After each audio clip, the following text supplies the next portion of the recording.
대한민국 국민 모두가 승리하는 그날까지.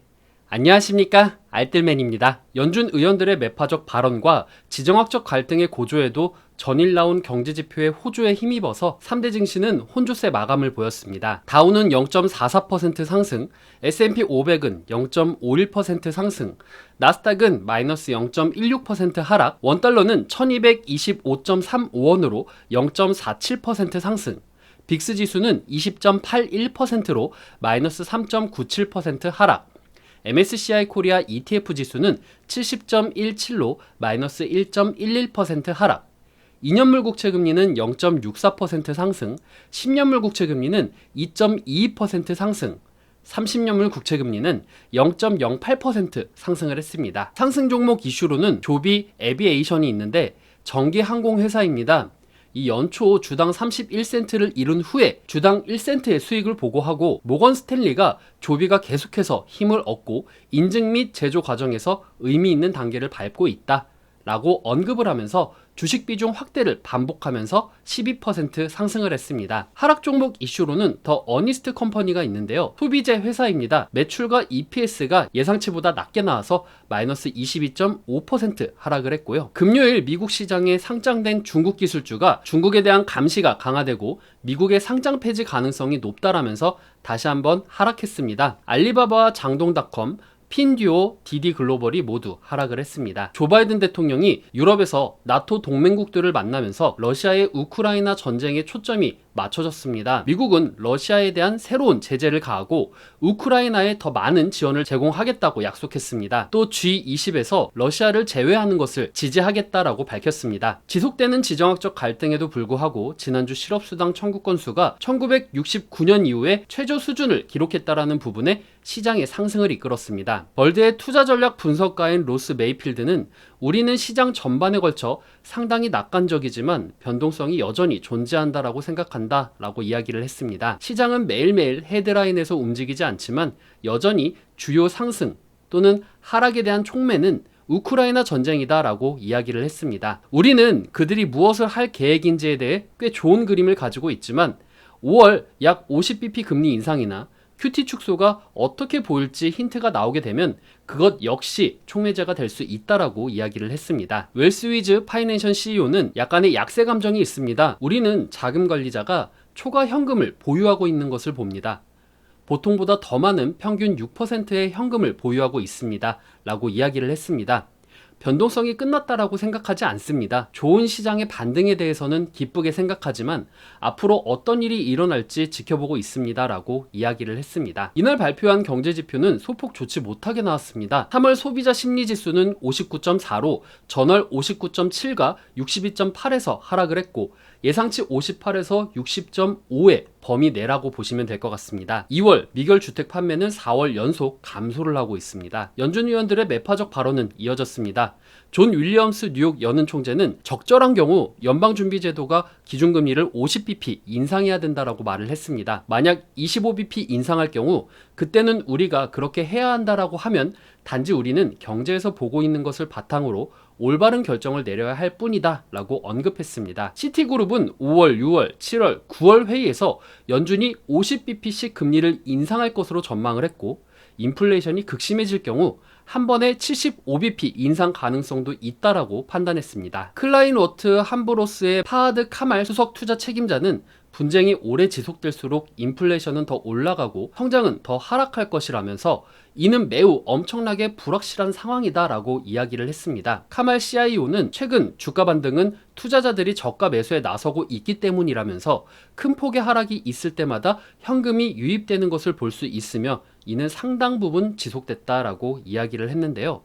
인플레이션이 8%로 올라가서 현금은 오갈 데가 없는 상황이라 갈 곳이 필요하다라고 이야기를 했습니다. UBS 글로벌 웰스 매니지먼트의 마크 헤펠레 수석 투자 책임자도 연준의 매파적 발언과 스태그플레이션 우려에도 주가는 오르고 있다라면서 많은 사람이 주식 이해에는 대안이 없다고 믿기 때문이다라고 이야기를 했습니다. 시카고 상품거래소 CME 패드워치에 따르면 연방기금 금리 선물 시장에 반영된 연준이 5월 회의에서 기준금리를 25bp 인상할 가능성은 29.5%로 50bp 인상 가능성은 70.5%로 내다봤습니다. 5월물 서부 텍사스산 원유 WTI 가격은 전장보다 1.56달러 오른 배럴당 113.90달러로 1.39% 상승 마감을 했습니다. 유가는 전날 EU 회원국의 러시아산 원유 수입을 금지한다라는 방안에 합의를 못하면서 하락을 했지만 사우디 석유 시설이 반군의 공격을 받았다라는 소식에 공급 우려가 다시 부각됐습니다. 러시아와 우크라이나의 지정학적 긴장이 지속되면서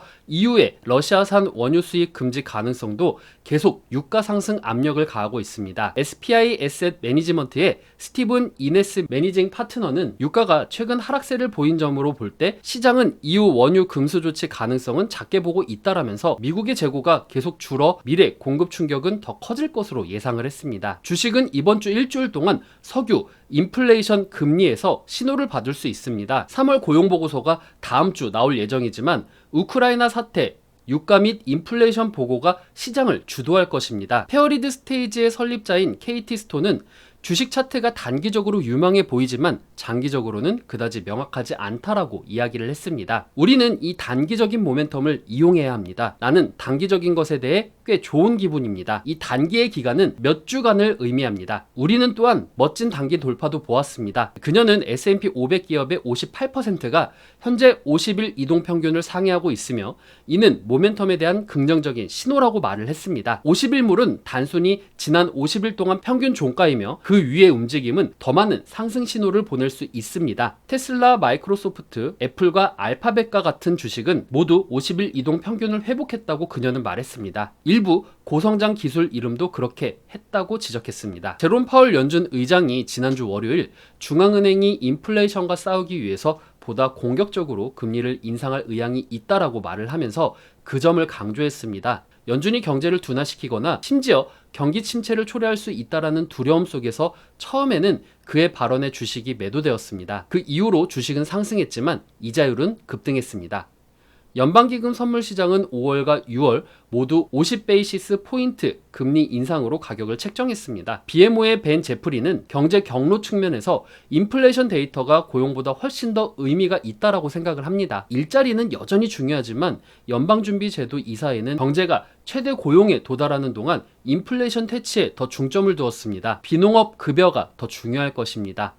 아마도 시장이 이번 주에 더 시급할 가능성이 있는 50베이시스 포인트 금리 인상의 이야기를 얼마나 기꺼이 압박할 것인지에 대해 이야기가 될 것이다 라고 이야기를 했습니다. 금일 시장은 금요일날 미 시장이 올라갔으나 전일 경제지표와 호조를 가지고 끌어올린 상황이기 때문에 국내 증시의 외국인들의 이탈은 계속적으로 유지가 될 것 같다라는 생각이 듭니다. 국내 증시에서 외국인들의 이탈은 계속적으로 유지가 될 것 같다라는 생각이 듭니다. 시티은행의 예상치에서 금리를 75bp까지도 염두하고 있기 때문에 미국이 급격하게 금리를 올리게 되면은 미국 경제야 좋아질 수 있겠지만 신흥국 입장에서는 힘든 상황이면서 우리나라도 이미 금리를 올리고 있는 중이지만 미국이 금리를 급격하게 올릴 경우 우리도 급격히 같이 올려야 할 수밖에 없는 상황이기 때문에 국내 시장에 좋지 못한 상황이 나올 수도 있습니다. 꾸준히 오르고 있는 원유 관련주들의 테마성 상승이나 정책 수혜 등과 같은 일부 개별적 움직임만 보이며 시장의 상승 흐름은 보이지 않을 것으로 생각이 됩니다. 다음은 이번 주 경제 일정에 대해서 이야기를 해드리겠습니다.